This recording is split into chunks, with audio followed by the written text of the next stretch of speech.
Hello, hello, hello, everyone. Hello, hello, hello. And welcome to another episode of Sincerely Agile with Mary. Thank you once again for joining me. My name is Mary Lanignon, and as always, I am your host. Today, we are looking at an interesting topic, exploring self. Exploring self. And to talk to us about this subject is Amaranacho. He used to be a monk, and he's going to come and tell us all about being, calm and being at peace, and how we can actually, embark on a journey of discovery and rediscovery. So let me bring on the screen, welcoming Amaranacho. Hello. Hello. Am I pronouncing your name right? Yeah, Amaranacho. perfect. You're doing really good. Thank you. Yeah, very good. Yeah. Welcome to the show, Amara Nacho. Thank you, Now, Mary. Lovely to be here. Amara Nacho Morris Robbie, Yes. mindfulness based executive and agile mindset coach. Now, Amara Nacho, where is that name coming from? So that's my Buddhist name. So that was the name I was given as a monk the day before I ordained. The day So before you ordained. yeah, Interesting. But originally, you're British. I am. You're from South London. I am a South London boy. Oh, yeah. From South London to being a monk. What a journey.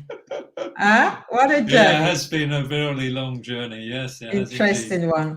I can't Yeah, wait to hear more. I can't wait to hear more. Now, let me just give our audience a brief bio on you. of course. Amara, Amara Nato started his working life as a technical support manager. And this took him on a transformational journey from getting a degree in AI to world explorer and spending 15 years as a Buddhist monk. He is now a mindfulness based executive and agile mindset coach and scrum master, where he supports executives, leaders, and teams to stay calm and connected in complex situations. He developed the playful monk approach to awaken people and organizations to their true potential. He is currently accredited to be a coaching supervisor with the EMCC.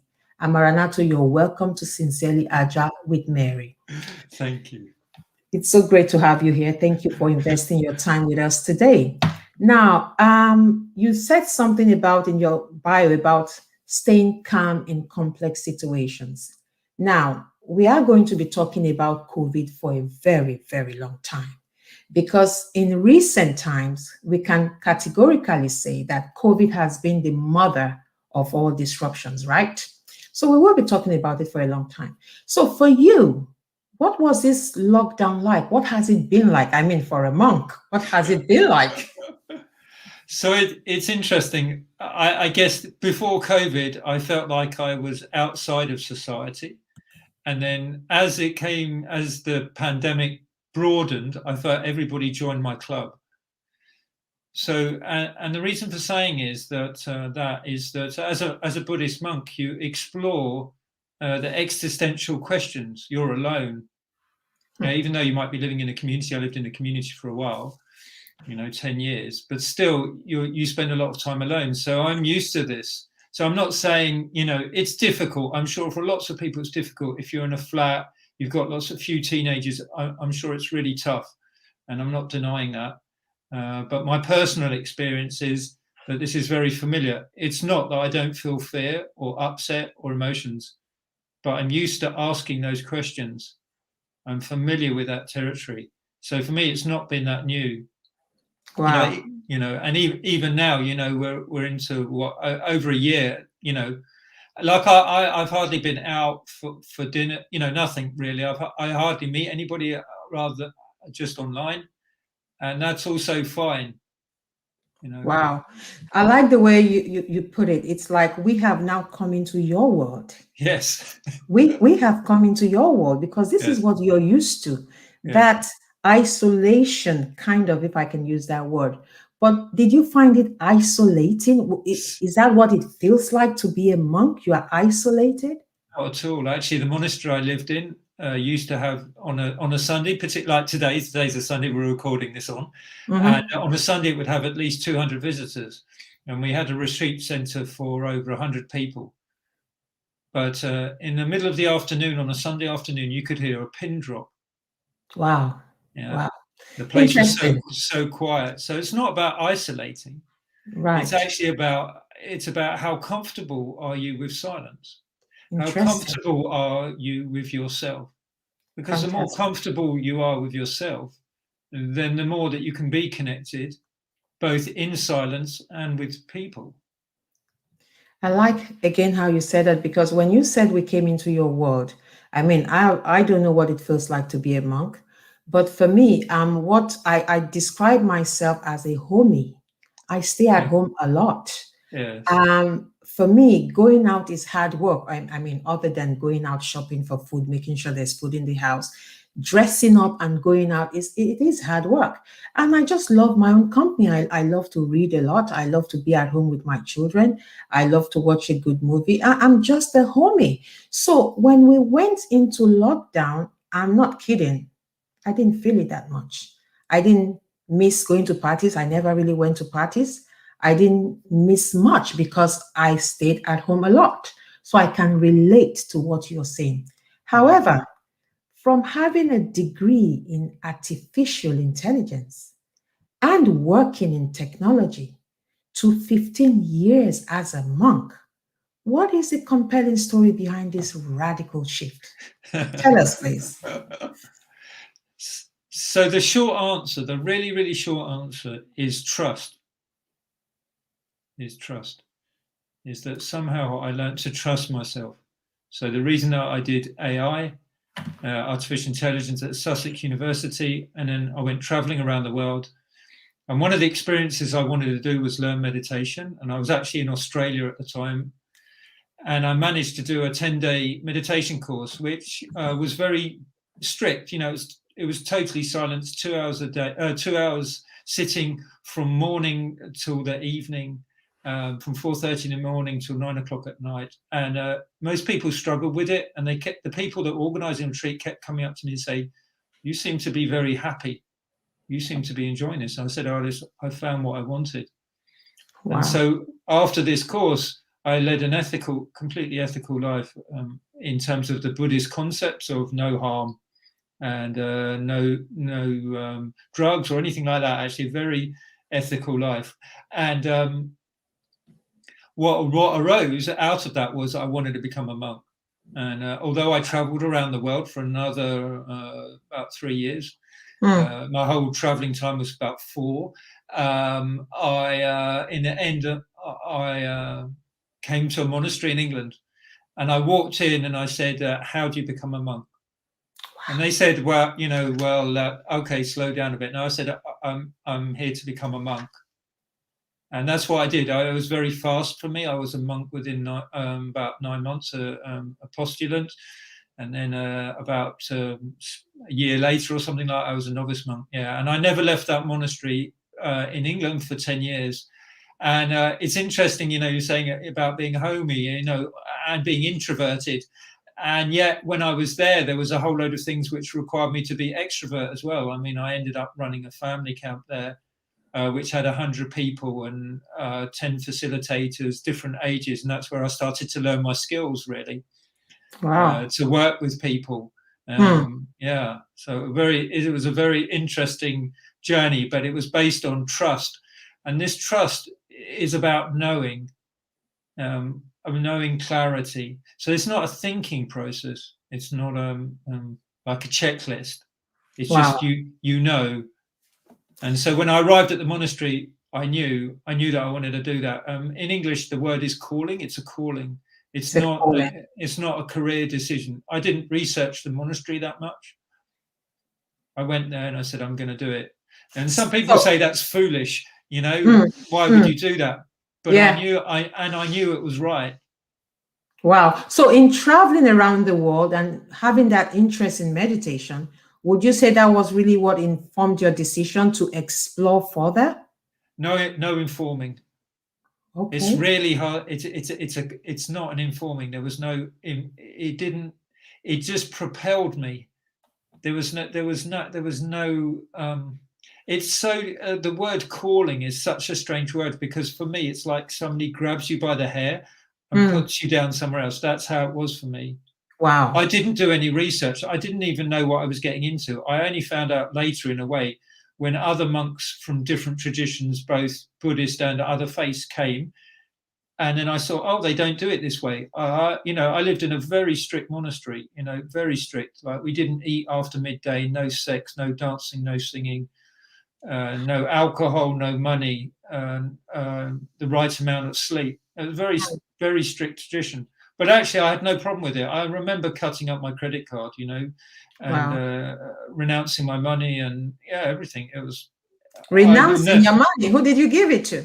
Actually, the monastery was very wise, and what they said was, for new people joining, they said, put your money away, and in a way that you can't access it. So that's actually what I did. I gave quite a lot of money to charity as well before that time.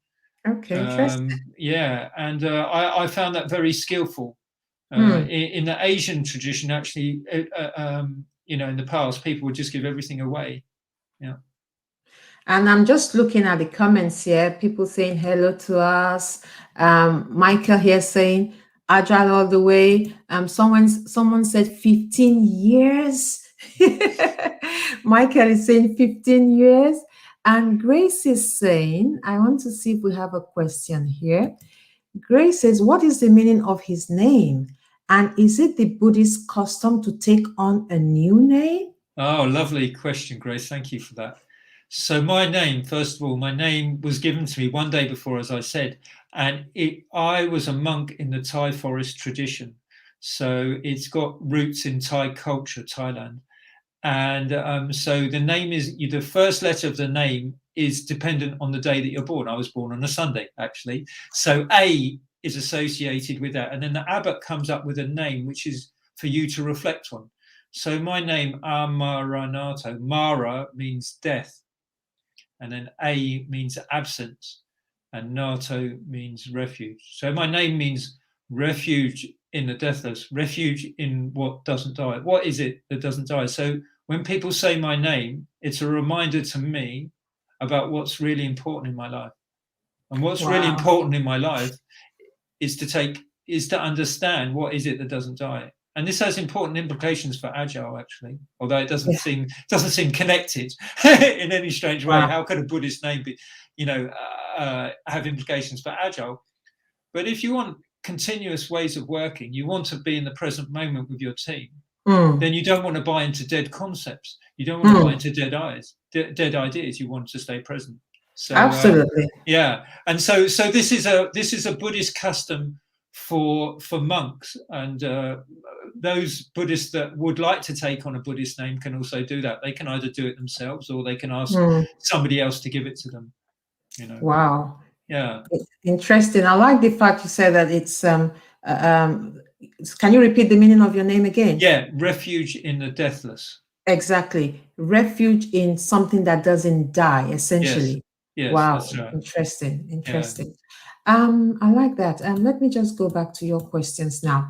Okay, so 15 years is a long time, without a doubt. It is. it is a long time, but how would you describe that period of your life in one word? Oh, that's very easy. Actually, I was going to say love, and then I thought, actually, the word is awareness. Awareness. Okay, so when you say awareness, you were so aware of self, of yourself. Yes, and and that's an interesting word, isn't it? What is self? Yes. Because when you start exploring through the Buddhist practice, mindfulness practice, awareness practice, then self becomes very large indeed. In fact, it becomes very connected. It becomes interconnected with everything. Wow. So this time of the year is I always, usually as a monk, I spent 3 months of the year on retreat, silent retreat, and we would do it in England in January, February, March, and we just had a full moon yesterday. You would have seen it outside, very bright, and during a 3-month retreat, we were in nature, so you're in a sort of a hut in the monastery, and you get very sensitive to nature. And Wow. what you notice it is, and as part of that awareness, is this is when the spring energy arrives. You can feel it coming into the earth. You can feel it arriving. It's very powerful. Yeah. And talking about self, I mean, our topic here today is exploring self, and which is Yes. one of the reasons we've invited you to the show. Yeah. I mean, with all that's happening around us right now, I mean, Yes. COVID has really hit us all hard. So for some, it's a journey of rediscovery. For some, total, new discovery. For some, rediscovery. Yes. What hints or tips can you give anyone that's trying to find themselves, that's trying to explore themselves? So I I'd mean, say, Stella here is saying all about the now, all about the present. She was responding to what you said earlier. yeah, lovely. Thank you. Yeah. So it is the present moment. And I would say the basic attitude is one of kindness, absolute kindness. Because if it's your first experience of really looking at existential questions, who am I? Why am I here? This can be very scary.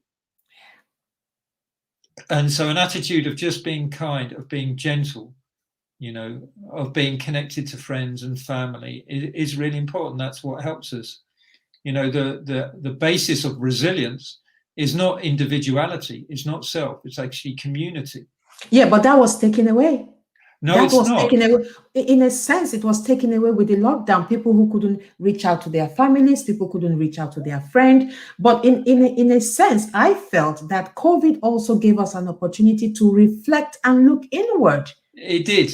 And it gave us the opportunity to connect in a different way, fundamentally a different way to others as well. So this may be the first time in history where we can actually stay connected. Look at this. I'm in the Netherlands, you're in the UK.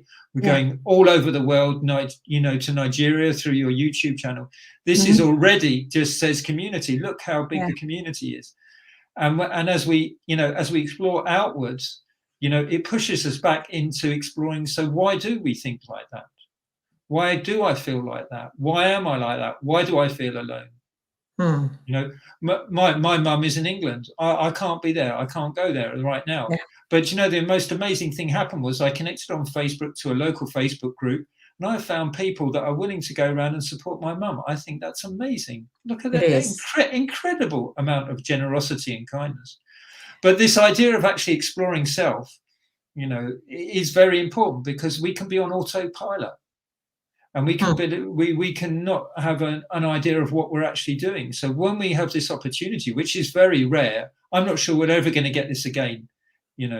This is very, very rare, that everything is shut down and we're thrown upon ourselves. And when we're thrown upon ourselves, then our voices in our heads become very loud.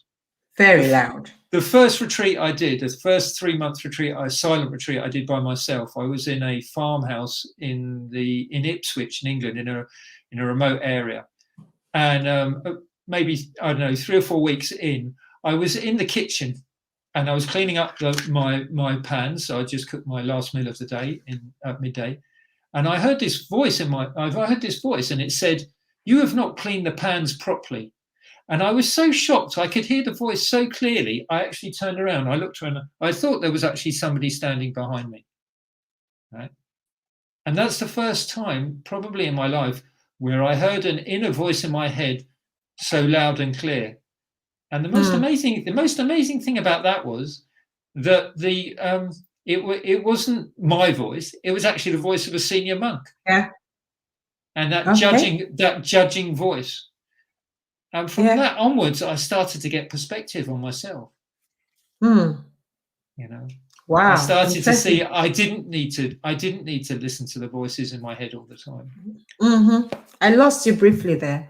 That's all right. Can you hear me now, though? I can. Yeah. Okay, yes. Fantastic. Interesting. Now, having spent 15 years as a monk, what then informed the change to leave and get you back into the world, as it were? So once you know clarity, and once you know how to trust yourself in that way, then the same thing happened again. I was on another 6-week retreat in Australia. I was living in Australia by that time, in the Australian outback. And I woke up one morning and I had this thought, I'm going to stop being a monk. And it was this clarity moment again. It was absolute clarity. It was just like, you're going to stop being a monk. So I was in a very good position in Australia. I had everything I wanted, really. And I woke up and I thought, that's it, it's all over. So I had maybe, I don't know, 4 or 5 weeks left of the retreat. And I doubted it every day as a conscious practice. But it said, you're going to leave. And then I stopped. I went back to where I was staying, which was very beautiful and really exquisite kangaroos and nature and everything. And I said to myself, Renato, you realize you're going to give this all up? And the answer was, yes, you are. And I did that, and I had a public disrobing, so a lot of people came, and I made it a very conscious way of doing that, so people could be upset at me or celebrate or whatever. And because of being in Australia, I had a religious workers visa, which means I actually had to leave Australia within a few weeks. Wow, interesting. It's interesting how, it was a quick decision to become a monk, and it was just another quick decision to leave. Interesting, yes. Right? But, it wasn't something you had to think about. No, but in between all that, there was always doubt and uncertainty. And the question is how can you stay with that long enough for the clarity to arise? How can you be with that? You see, we're so used to jumping in and answering questions and giving answers, and it ought to be like this. And I waited. I just waited, and let's see what happens. I'm trying to see what questions our audience have now. Stella is saying, being aware, love comes, so it makes sense that awareness comes first. Absolutely, Stella. Yes. And Ronke here is saying, what informed your leaving the monastery and becoming, you've just told us why, that you just decided to leave. Yes. But why Agile Coaching? I think we'll probably come to that, but do you want to answer that? No, I think it's a really good question. I can answer it now, yeah. So what happened was, I came back to England, and I thought the best thing that I could do was, with all the skills that I had, was to be an executive coach. So that's what I set myself up for. And then during that time, I actually fell in love with a woman in the Netherlands, and I decided to move out to the Netherlands. And as I was setting up my business again from scratch here, I started to hear about so many companies out here were using Scrum and Agile. And I thought, so what's this? So I trained to become I did the Scrum Master training. And then I realized, gosh, I've been doing this all the while. This is not new to me. This is how I ran the family camps. They were self-organizing, servant leadership, inspect and adapt, continuous improvement. All these things were just, they're normal. I didn't have so much of the technical knowledge. I hadn't worked in the computer industry for so long, but the agile mindset was completely familiar. Absolutely. And that's what drove me on, really. And actually from that place, that's also what drove me to become to do the coaching supervision course, because I realized also that the agile coaches also struggle with their coaching. Yeah, being an agile coach doesn't mean that you're a coach. It might mean you know a lot about agile, but that doesn't mean you know all the ins and outs about people. Absolutely. And I know the ins and outs about people. That's what I've been doing for years, both working internally on myself, because self is a competency. It is in coaching, yeah. And Agile is all about people. When we're talking about the Agile way of working, it's people driven. Agile is people driven. Yes. And here you are. Whoever, if you go into any organization, for crying out loud, they're having the best, because you have been into Agile for 15 years in the monastery. So if you walk into any organization, they need to count themselves lucky, as a matter of fact.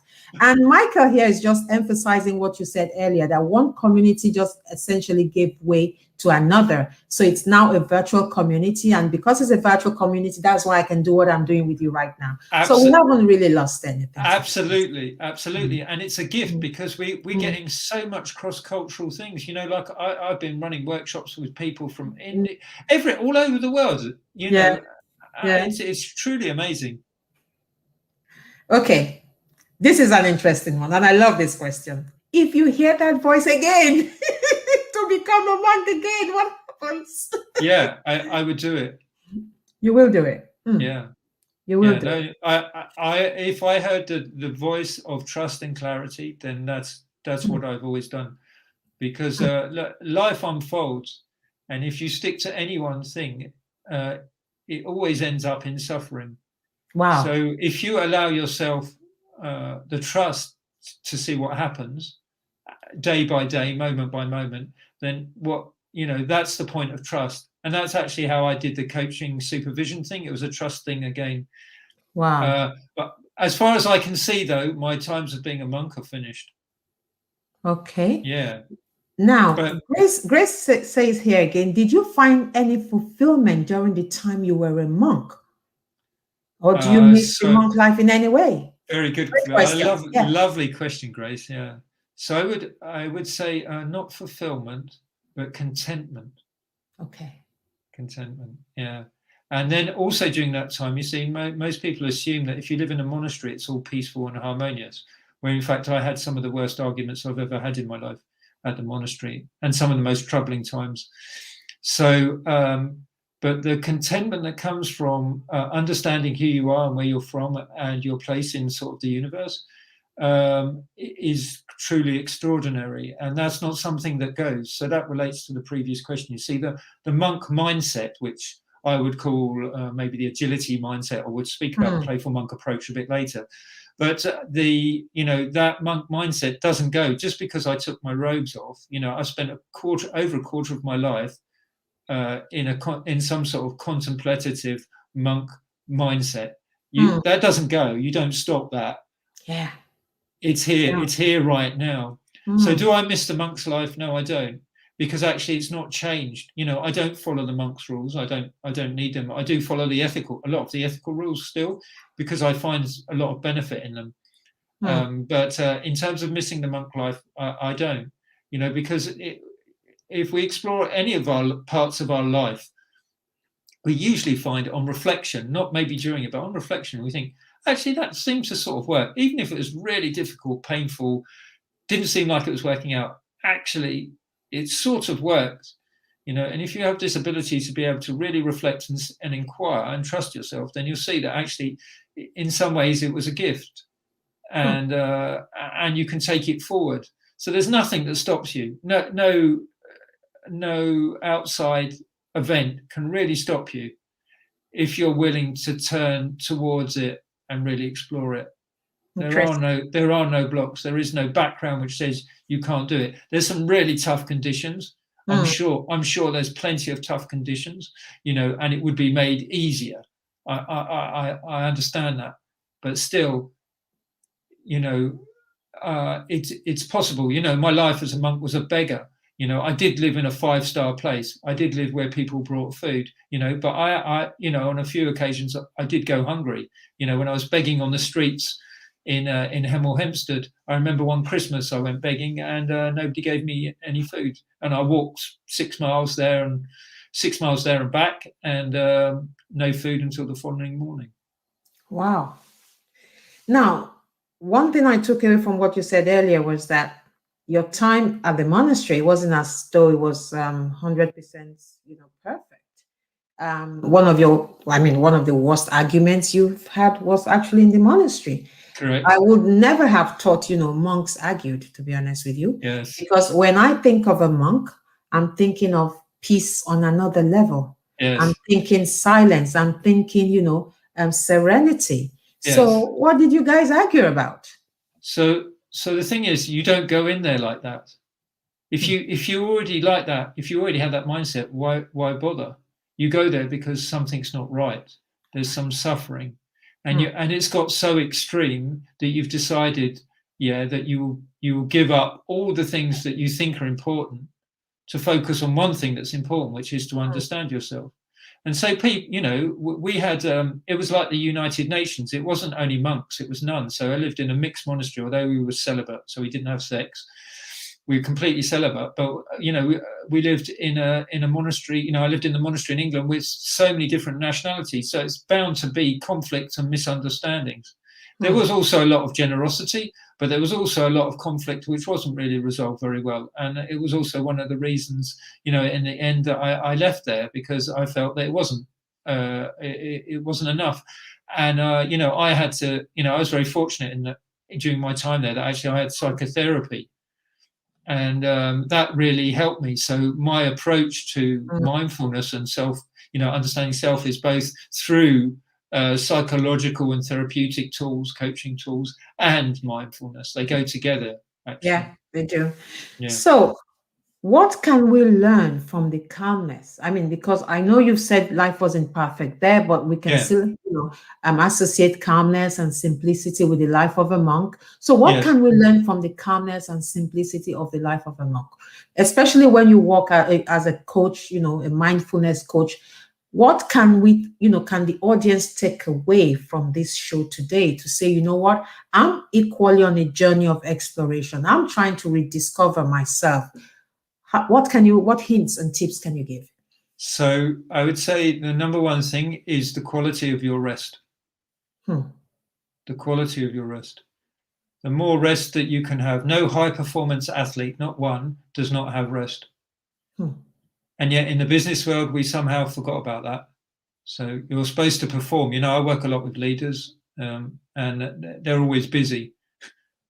But that doesn't mean they can't be calm, and it doesn't mean that they can't have a simple life. It might mean that their daily routine is back-to-back meetings or whatever, but even that usually changes after a while once you get calm. So I'm not sure how you can respond to a complex situation without calmness and some simpleness. Yeah, I'm not saying the situation itself is easy to solve. That's not what I'm saying. But you can be present to it. Dave Snowden's work, which is the Cynefin framework, is very helpful for this, because in the realm of complexity, you have to do experiments, and in the realm of chaos, you do anything, because it doesn't really matter. Just do one thing. That is not the realm of calmness. That's not where calmness will really work. Basically, you just want to do one thing because it will help you move forward. But in the realm of complexity, being calm is a superpower. And your ability to stay calm is about the quality of your rest. I was just saying to you, you asked me about how my Sunday was just before we started the call. And I said to you, I've just rested today. I had an afternoon nap, worked in the garden this morning. And that was, I had a couple of hours good rest before I start my day again. And actually, I had to work yesterday all day. And so I've taken Monday off. I'm luxury. I know it's luxury because I have I'm self-employed and I can do that. But that is also, how it works. I've chosen that as a way of being. So rest is incredibly important. And then calmness gives you choice. You can choose what you would like to do and how you might respond. And the other thing it gives you is the ability to say, I don't know. I don't know. I don't know. I don't know. Isn't that what we want from our team? To ask our team. Yeah. We don't have to have all the answers. Vulnerability.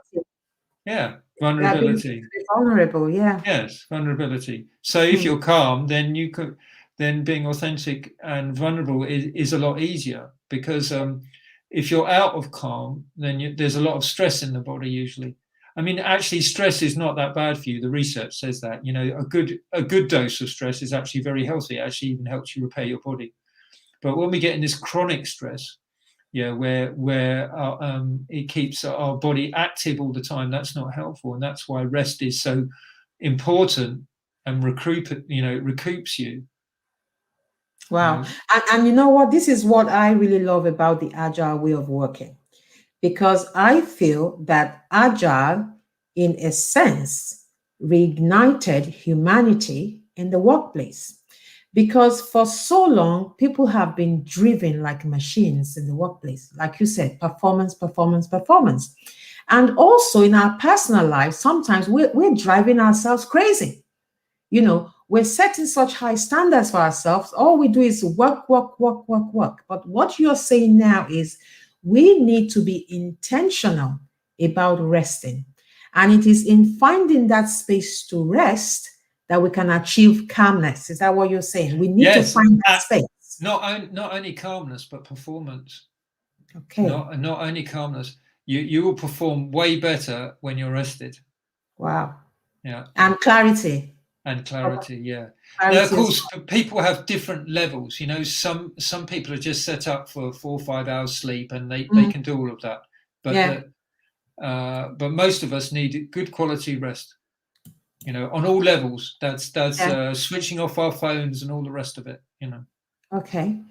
Stella is asking, how do you combine religion into business practices? But being a monk, is that a religion? I mean, So actually, interestingly, I don't consider myself religious, but the English word religion is a very good word.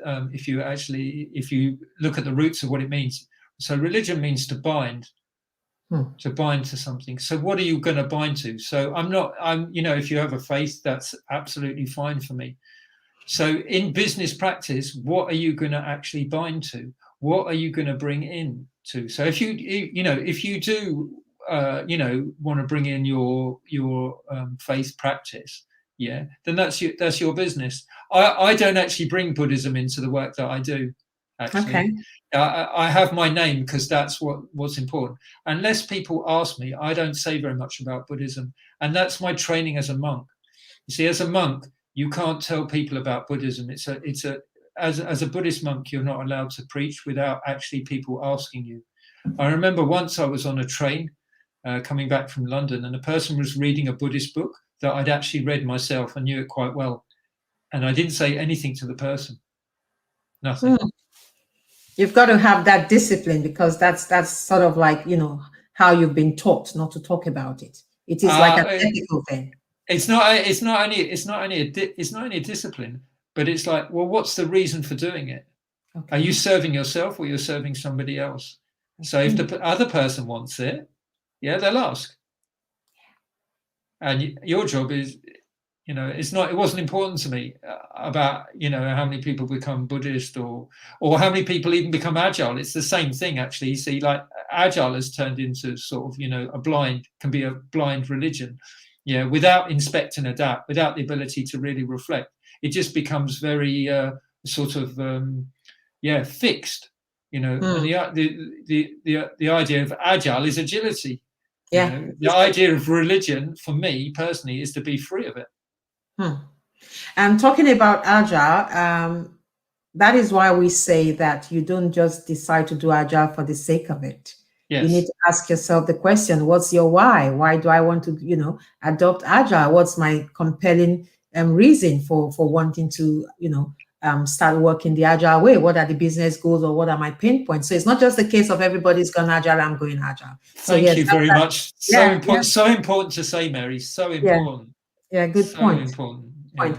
I think I like this question here from Ronke. What's your approach to handle such difficult situations? In other words, like conflict. So,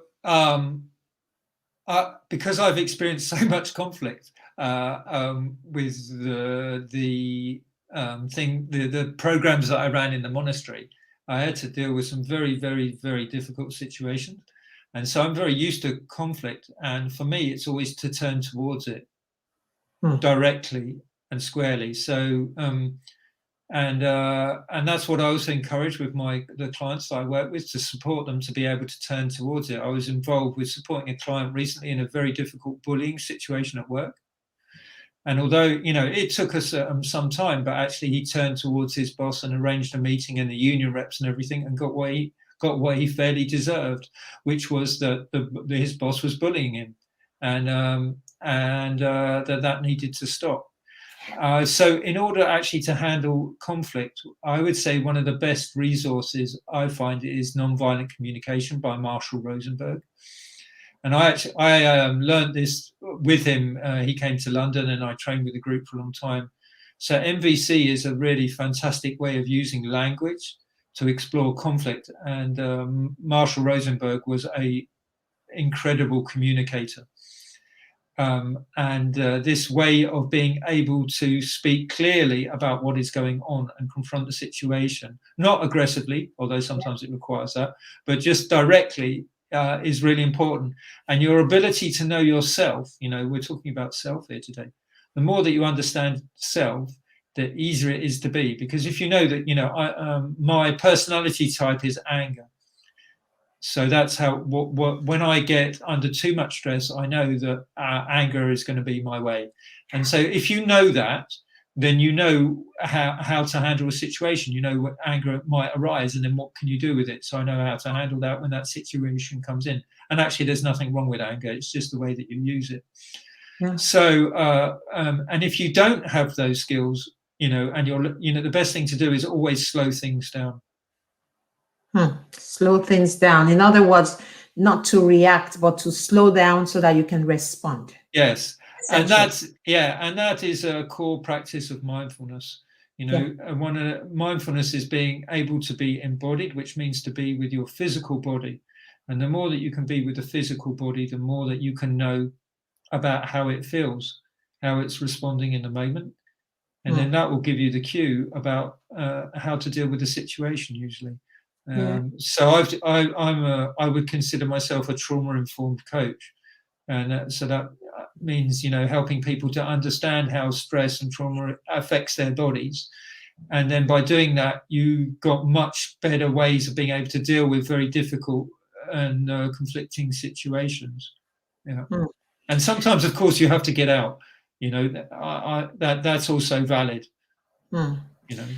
From what you've said so far, what I keep getting is that need to rest, the need to stay calm and to listen to self. And that includes our physical self. In other words, staying away from the noise. I know I've been on a mindfulness session where I was just told to breathe. Yes. That was all I was told to do. Just stay there and breathe. We did this for about 30 minutes, but I must confess, on the 3 occasions that I did it, probably 10, 15 minutes into it, I slept off. I guess I was so tired, I slept off. And the gentleman did say to me, if you sleep off, then that's fine. On 3 occasions, I just slept off. And I'm not someone who sleeps that easily, but I was listening to myself breathing.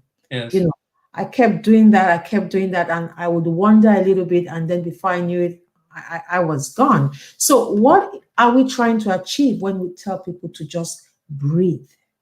So first of all, just important point that you just made, which is that when I ran my 10-day meditation courses, the first 2 days of those retreats most people do sitting meditation. Actually, I did lying meditation and let people sleep for 2 days.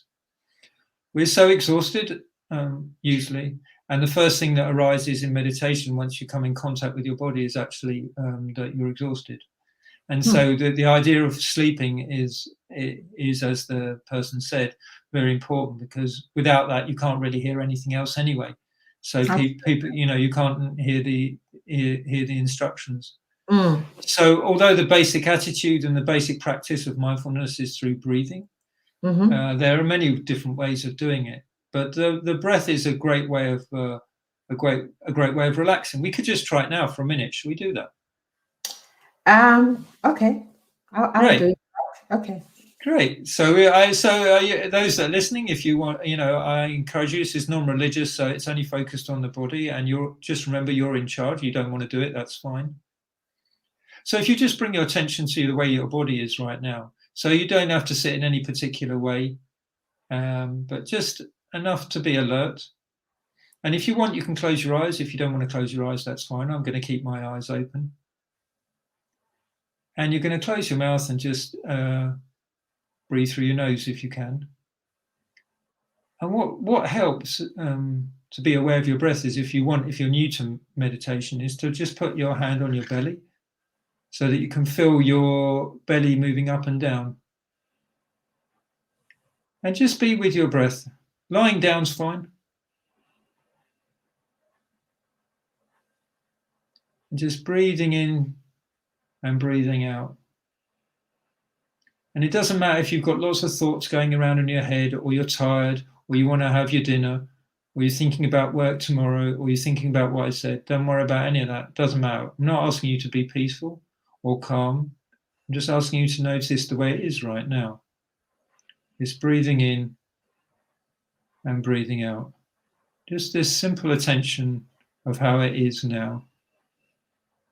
And just notice as you're breathing in and breathing out how it affects your body. You might feel a bit of tension in your shoulders. Your shoulders might be up by your ears. You might feel a bit of tension in your hands or your feet, your neck. And just allow yourself just to come present to that, to receive it like a good old friend.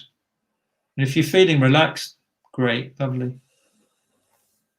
Breathing in and breathing out.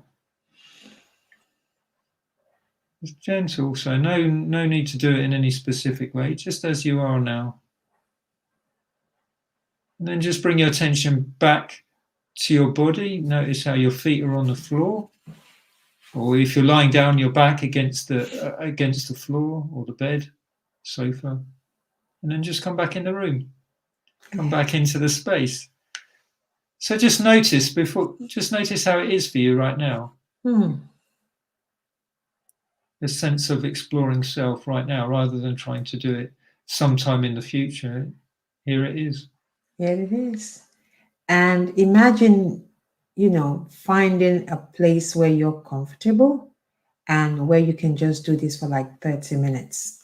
Now, having been on a mindfulness, session, on a few sessions, when I have been really tensed and worried, I could just be on my bed. I would switch off the telly, switch off, shut my door and just lay there. And I would breathe. And I often felt better afterwards. It works for me. I don't know if it works for anybody else, but it does work for me. I take in a lot of air, and then breathe out. I do that so often. And somehow I do that sometimes for just 5 minutes. Sometimes I'll go into my garden and just walk around for 5 minutes and take in some air and come back in, and I'll feel so much better. So I really do feel we need to be intentional about these things. We really, really need to be intentional about it. Yes. And then the practice of is it can you do it when all hell is breaking loose? That is it. That is it. So, but when you get into the practice of doing that, when there isn't exactly chaos around you, then when there is chaos or complexities, then you're able to draw from that, isn't it? Don't you think? Yes, yeah. And yet, a lot of the executives I work with, they don't even get 30 minutes. So I work with them actually in the complexity. So I help them do it whilst they're incredibly busy. And it's very interesting to see. It takes a bit longer because doing a mindfulness practice every day, of course, is like any other muscle. It speeds things up.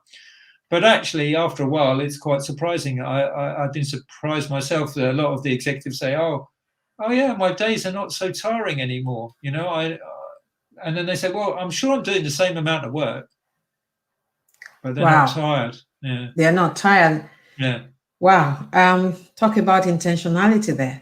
Now, what are organizations looking for when they engage you? So that's a very interesting question, because in a way, I'm a boutique coaching company in a way. So really, it's not that companies an organization actually come to look for me. It's more like, that the leaders or the executives are so stressed out, in so much trouble, that they need somebody ASAP.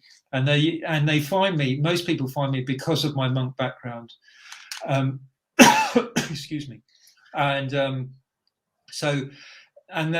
idea of like the playful monk approach, which is what attracts people. It is my monk background, and people wonder, how is it that you can stay calm and connected in a complex situation? Because that's what they're in. That's what they're in. So, and right now, a lot of the time, I'm actually working with agile coaches and scrum masters, because there's so many challenges around nowadays for agile coaches and scrum masters in terms of the complexities that they have to deal with. It's a very complex job. You're not wearing one hat.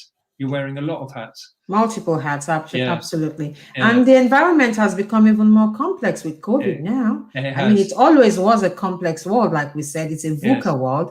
And then adding COVID to that equation. So I can imagine why the executives will be calling on you to say, you know what, I'm stressed out. I need a Maranato right now.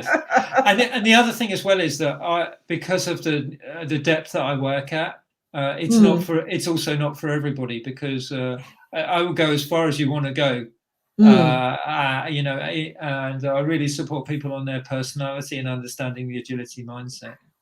Stella said she was lying down doing the breathing exercise. Oh, look at that. I was actually quite relaxed in those couple of minutes. You have a soothing voice, she said. And then she said, not sure I can do that through turbulence on the flights though. Oh, Stella, you always crack me up. Ah, oh, oops, no. So here I've got my last question here. Let's see, do we have any more questions for you? Okay, so you've told us about the executive. So your Playful Monk program is all about working with executives, right? Yes. Yes. So I apply that to all the work that I do. It's the same principles. So people ask me when I like why was your programs at the monastery so successful? You know, why did you the retreats that I ran, the young people I work with, and then later with organizations, even as a monk, I was doing that. And then I had to sit down and work it out. So when I left being a monk, the Playful Monk programs had three aspects. First was explore, co-explore, which is actually what we've been doing tonight. We co-explore together. We went on a journey together. The second one is play. So that's about full attention on what you're doing. It's the curiosity of a child, which I think we brought to the session today very clearly. And then when you do explore and play, what happens is that you need to be kind. That's what, when you asked me the question when we started off about, you know, what do you need kindness. And so the third thing is love. And love for yourself, and then after a while, of course, love for others. So that's compassion and kindness and the willingness to actually share. When you feel love, of course, you want to share because you feel abundant. And so I started off with that. And then as I entered more into the business world, what I noticed was that explore, play, love generates presence. It helps you recognize who you really are. Yeah. And through presence, you develop connection. And that connection is first understanding yourself. And then if you really want impact, you have to take the connection out. That's where influence is. So you taking it out to other people. That's it. And that's connection. So first inwards and then go outwards. Some of us go outwards and then it gets pushed back inwards. But either way, you need both, because that's where you get your results. That's where you get your performance. Yeah. So when you put all that together, so this is not a linear process. I don't work one after another. They're an aspect of self, you know, and so they cover all those areas. Yeah. Interesting.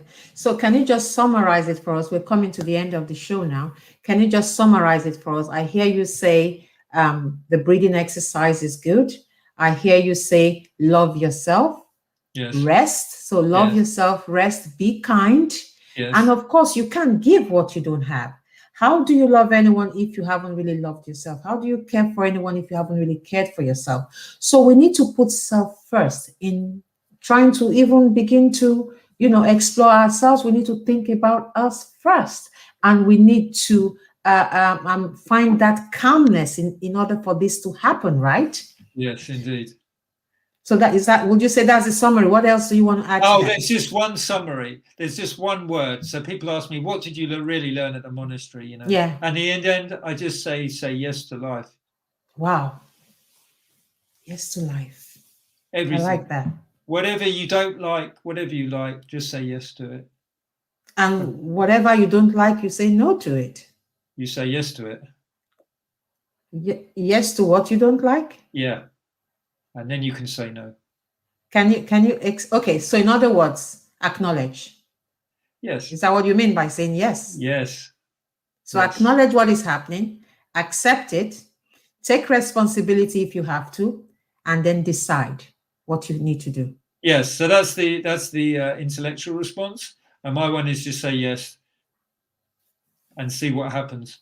So it's a trust game. Trust. And then the more that you know yourself, the more all that will happen. Okay. I want to understand this. If it's a trust game, no, I really want to understand this. And I'm sure our audience also want to understand this. Let's see who is responding to this. Say yes, even if it's something you don't like, say yes.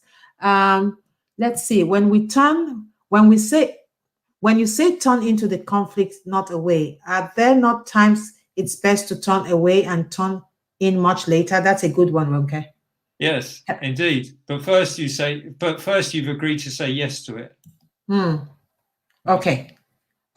You've said yes to it because you are acknowledging it, but you say that is an intellectual response. And I have an audience here saying I'm confused. Yes. Because I'm sure I was confused too. It's good. It's good. So the thing is to know the confusion. So this is a reflective statement, what I'm saying now. It's not dogma. It's about actually seeing what your response is and then trying to understand where that comes from in yourself. Okay. Because then you can understand more about yourself. I think the yes bit is what is confusing people, because I know. You're asking me to say yes, Yes. but I don't like what is happening to me right now. I know. I'm interpreting that as I'm acknowledging what is happening to me right now so Yes. that I can make an informed decision. Yeah. But Yes. you're telling me that's an intellectual response. Indeed. Yeah. So it's really a real sense of getting out of the head and seeing what is really happening. I get that, and that's a very common approach, and even I've used it. I'm using it myself. But there's something about really just trust. And trust and reflection. So this is not dogma. I'm not telling you to go out and do this. I'm telling you, all I'm saying is, why not explore it? Okay, now, is this right? I get it. Don't overthink it. Just do it. Just live and just say yes. So in other words, say yes to life. I want to actually agree with you on saying yes to life, because I've had to, take some very serious decisions about my life all throughout this COVID period to actually say, you know what, I want a better quality of life. I want a stress-free life, and I want a peaceful life. And on that note, Amara Nacho, I cannot thank you enough for spending your time with us this evening. To the audience, thank you for hanging around. Thank you for showing up every Sunday on the show with us. And please, if you have not already subscribed, please subscribe to Sincerely Agile with Mary. Amara Nacho, thank you so much. And to my audience, thank you so much. Have a good evening. Have a good evening. Thank you. All right. Bye-bye.